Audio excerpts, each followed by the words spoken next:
Well, wife and I are up in Colorado. That's our northern location. Our southern location is in Texas. And we spend half the year there, half the year here. I'll let you figure out which half we spend where. Anyway, you ever had things just line up? Just without even trying, things just line up? Let me tell you what happened to me. So I put together a series of 5 videos. And they're tips for the beginning wood turner. If you think about getting into wood turner, here's some tips to go do that. And I figured that would be kind of the end of it. And then the second thing that happened is I decided not to bring my wood turning stuff up here to Colorado. I've got a lot of stuff going on this year, and I just wouldn't have time, and it's a lot of work to move that stuff back and forth. Third thing happened. I get an email from this company here, SainSmart, and they say, hey, would you take a look at our lathe? And I don't know anything about the company. I don't know anything about the lathe. I'd never heard of it, the lathe or the company before, so I did a little research. And I found a couple of things. I found that this is, and my research is Amazon.com, okay? Deep dive there. But what I wanted to do is I wanted to figure out what type of lathe this was, because they sell it on Amazon. I wanted to figure out what type of lathe this was and what are its capabilities before I said, yeah, go ahead and send it on up. Well, there's 2 things I found out. It is a class leader in 2 classes. It is the lightest weight at only 13 pounds, okay? If you know anything about lathes, 40 is about the minimum, and this weighs 13. This is called a workbench lathe, meaning you put it on your workbench, and it's not a freestanding. They don't sell a lathe kit for it. Anyway, so it's super lightweight, which is kind of scary. And then it's also at April of 2025, it is the lowest cost lathe they sell on Amazon. So it's class leader, lowest cost, lowest weight. So I start thinking, so I get this email and I start thinking, how does this impact me? What does this have to do with me? Well, I just did the beginner thing. So I thought about it. I said, well, you know what I should do is I should do, using their lathe, kind of an entry level setup for if you want to get into wood turning, you don't want to spend a lot of money, what would it cost, and what could you actually do with that equipment? So I've come up with a little series I'm going to put together using this lathe here on entry-level equipment. So to give you a piece of kind of some more data points, my setup in Texas is not a high-end setup, okay? The lathe nowadays, it's a Delta, goes for about $1,000 delivered to your door. My tools and all the other stuff is about $600–700. So you're looking about $1,600, $1,700 in equipment that I use in Texas. That's what I use to turn wood, okay? So what I'm going to try to do is I'm going to take this entry-level lathe here, and I'm going to use it to do projects, to make stuff with.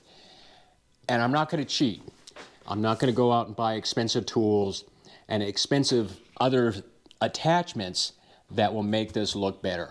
I'm going to kind of keep it entry-level across the board. And when I say that, now going back to my 5 tips, okay, and I'll put the link to the videos below. The first thing I said is take a class. That's your first tip. So I've taken classes. Equipment. Establish your parameters and then work within those parameters, okay? This parameter for this series of videos is going to be entry-level wood turning. The next thing is wood. I'm going to start off, just like I recommend, I'm going to grab a 4x4 or an old fence post, so we got old fence posts out back, I'm going to cut them up and I'm going to turn them. If I got firewood that looks like I can turn it, I'm going to turn it. I'm not going to go buy a bunch of expensive exotic wood. Also on the equipment, I'm going to stick with carbide because that, from an entry standpoint, that is still the best way to get in. And I went on Amazon and I ordered the least expensive full-size 20-inch. They make 13-inch, and I thought about doing 13-inch, but I'm not a small guy. I'm not a big guy, but trying to use a 13-inch tool when you're used to 20-inch tools could be a problem. So, and it was only like a $5 difference between the two. So again, it's still entry level, and I've ordered those tools. They'll be here. And sandpaper. In my tips, there's this pack of sandpaper that I use. It's a mesh, and it's an assortment. I've ordered it. It'll be here tomorrow from Amazon. And then for finish, I recommend two types when you're just starting out and you're just entering into this. There's two finishes that I recommend because it's kind of hard to mess them up. And that is Danish oil. And I've got some over there on the shelf. And then polishing, no, it's sanding paste and polishing paste. There are these two little containers. And I ordered the same exact stuff that I have down in Texas. That's still in Texas. But I contacted the company. I ordered some more. And that is a US-based company. I think it's like a mom and pop shop. And it's called Axe. So I'll show you that stuff when we get to that point. And again, I'm just going to try to keep this as entry level as possible. So, having said all that, what does this entry level lathe look like? I've only seen the Amazon pictures. Oh wait, I went to their website, so I saw it on their website, and I think it's the same thing that's on the Amazon. So, they sent this to me. Full transparency, I did not pay for this, okay? If I don't like it, I'm gonna let you know, and this is gonna be a very short series. But I am gonna do my very best to make this work, okay? Because I know there's a lot of people out there that would love to get into wood turning, but they don't want to drop a ton of money into it. I mean, if someone says, hey, you want a hobby? Yeah, okay, give me $1,700 and I'll get you going. That's kind of a deal breaker. But between the sandpaper, the lathe, the tools, I'm looking at, so $170 plus another, so it's gonna be under $250. So under $250, you can start turning wood. And we're gonna see just how far you can go with $250 worth of equipment. So let's get started. And the first thing, the first video, we're gonna open this up. They call them unboxing videos. I suck at those. But what I like to call them is open up and fire up. We're gonna open this up, we're gonna fire it up, and we probably won't turn anything in this video. That's gonna be for the next video. So let's get to work. Okay, here we go. Now, remember, this is an entry-level machine. This is not a Laguna. It's not a high-end piece of equipment. It's not a piece of production equipment. This is for the hobbyist, entry-level hobbyist. So I'm just saying that because I don't want your expectations to be, too high and then. Well, I hope I can use a knife. Well, there's no things on here that says you can't use a knife. All right. So we got the main box open. Inside, there's 3 boxes. I'm not going to give you too much of a running commentary on this because I just want to get it out of the box and get it fired up. That was just a cover for. This is the head of the machine right here, and this actually has a little bit of weight to it. So that's probably accessories. We'll set that right there. We'll see what this is. Oh, and this is just something covering the tailstock. So that's all that is. And there's the machine. And remember when I said it's an entry-level machine? This is an entry-level machine, okay? Well, let me just get it out of the box. Okay.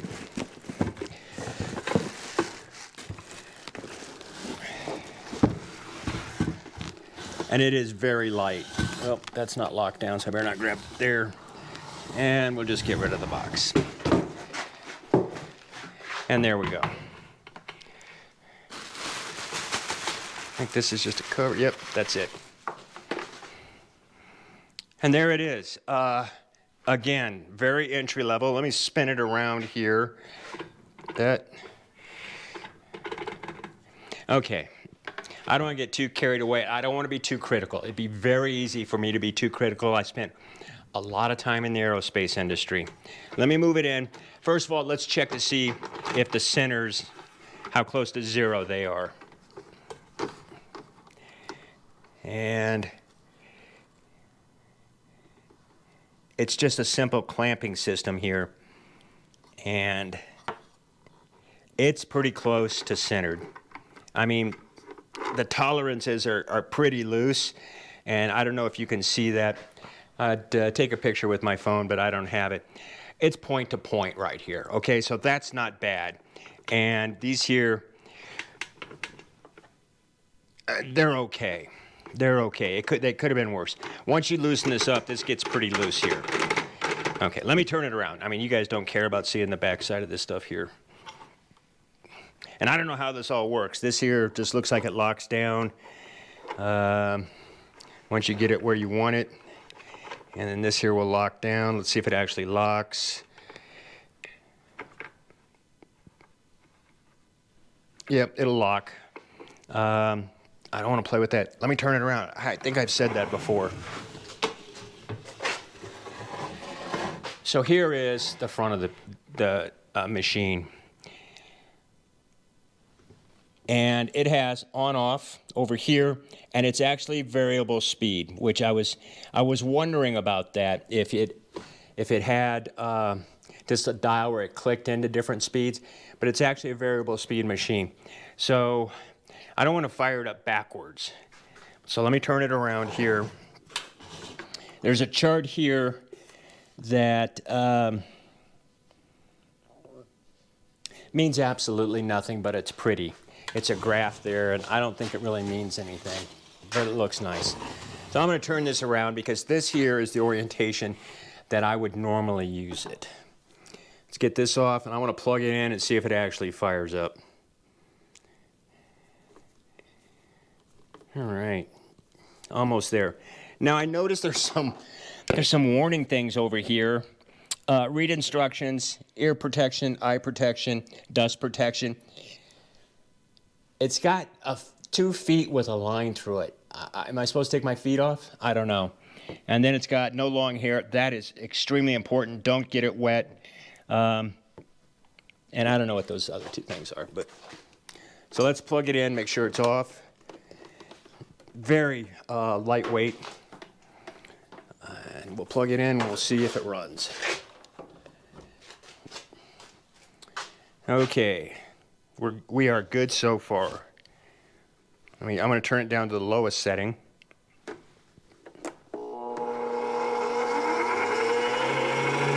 And it does spin. Let me turn it up.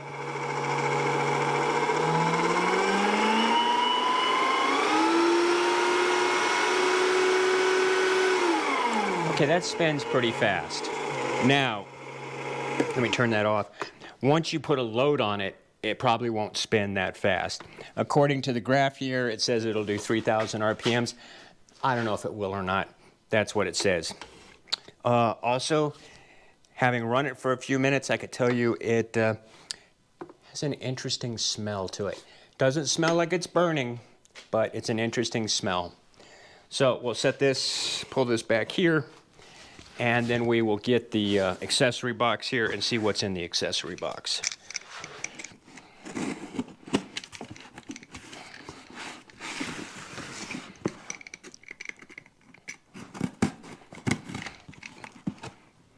Now, one thing I did notice, and it's actually, I don't know if it's kind of smart on their part or, well, it's smart on their part. You have to ship these around, okay? So if you've got a 40-pound piece of equipment and you're having to ship it around, that's going to cost you X amount of dollars. If you've got a 13-pound piece of equipment, it's going to cost you less. Not only that, your packaging is less too because you don't have that huge mass bouncing around in there. So, also, I saw on one of their pictures what they had done, because it's a bench top, and it's got these cutouts in it that you could actually screw it down to your bench top. I'm not going to do that. What I probably will do is get like a 2x6 or a 2x8, put underneath this, and screw this to that. And I may even put on the ends where have it kick out a little bit further, so if it grabs on me, the whole thing won't flip back and get me. Anyway, we've got a box here, and I have a feeling this is, well, it's the only long thing in there. Let's see what's in here. Okay, so we've got a skew and a gouge. Now, I have absolutely nothing to sharpen these with. I may play with them, but once they go dull, I'm going to hang them on the wall because, again, I literally do not have anything to sharpen those with. And that's, you know, I go back and forth on this. Investing in sharpening stuff is pricey, and sharpening is time consuming, and I just prefer carbide. Okay, here's your tools. Got a couple tools here. Here's your face plate and some screws. That is like pot metal. It looks like aluminum. It might be an aluminum alloy. It's pretty lightweight. Some screws to go with that. We'll just set those over there. They're actually kind of too long. I mean, they're like 1.25 inches. They're almost too long for this type of application. You're going to be using much shorter screws. Oh, this is cool. They sent you a gauge. I don't even have one of these, so I don't know why I would need it, but they sent it to you. Get it out of the plastic here. There it is, and it's all in metric. Everything's metric, which, you know, really doesn't matter. Instructions. There. We'll get rid of that. And here's your banjo. And then that's it for the box. And there's a couple of things here. You got your tool rest and your banjo here.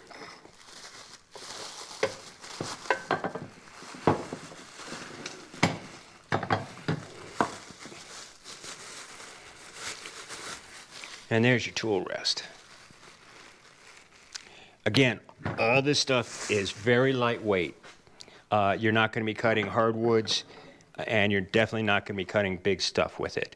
The throw here, you can cut a 10-inch bowl or 10-inch platter, which is not bad. I mean, to be honest, I think I've only done 2 things that are bigger than 10 inches. Most of the stuff I do are small little vases, mushrooms, pens, bottle stops, stuff like that.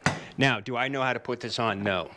I know that goes in there and that tightens it down, but let's see how you get this guy on. Back this guy out. And let me see, I may have to actually slide this guy all the way off the end. Yep. Let's slide that guy all the way off the end. And we'll put this guy here on.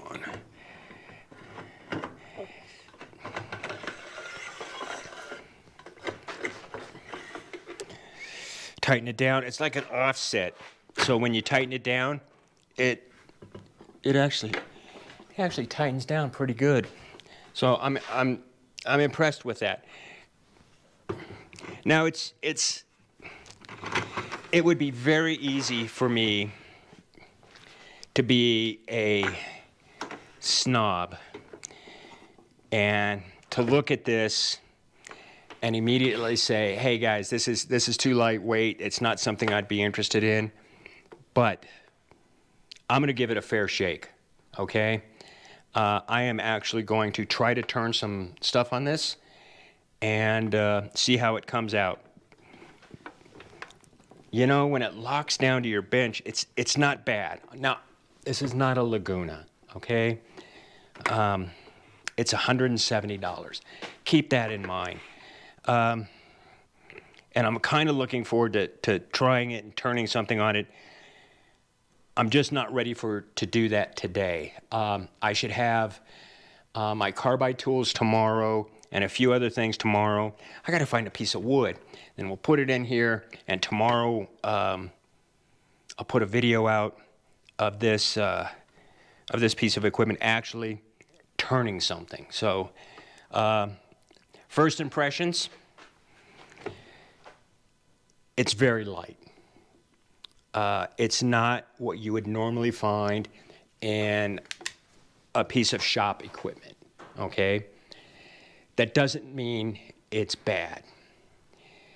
It doesn't mean it's junk. It means it's lightweight, and you need to keep that in mind. Those are your parameters that you're going to have to work with on this machine. So those are its limitations. It's a lightweight piece of equipment. That's the downside. The upside is it's $170. And technically, if I had a piece of wood, I could turn something right now, right out of the box with this. So, is it an absolute perfect piece of equipment? No, it's not. But I'm going to make the best I'm going to make the best projects I can with this piece of equipment. And here you go. It is an entry-level wood turning lathe. You can't expect anything more out of it. It is not a Laguna. It's not an 80-pound beast with a 2 horsepower motor on it that you're going to turn huge platters on. It's simply not. It'll get you started. It'll introduce you to wood turning. If you like wood turning, you can always upgrade. If you don't like wood turning, you've only invested, well, for the machine, $170. All the other peripheral stuff you buy, if you decide to step up to a more expensive machine, the carbide tools, the sandpaper, the sanding paste, the sanding polish, all that can be used. So your total exposure on buying a piece of equipment like this is only $170. And you'll find out whether or not wood turning is for you or not. Hey, thanks for watching.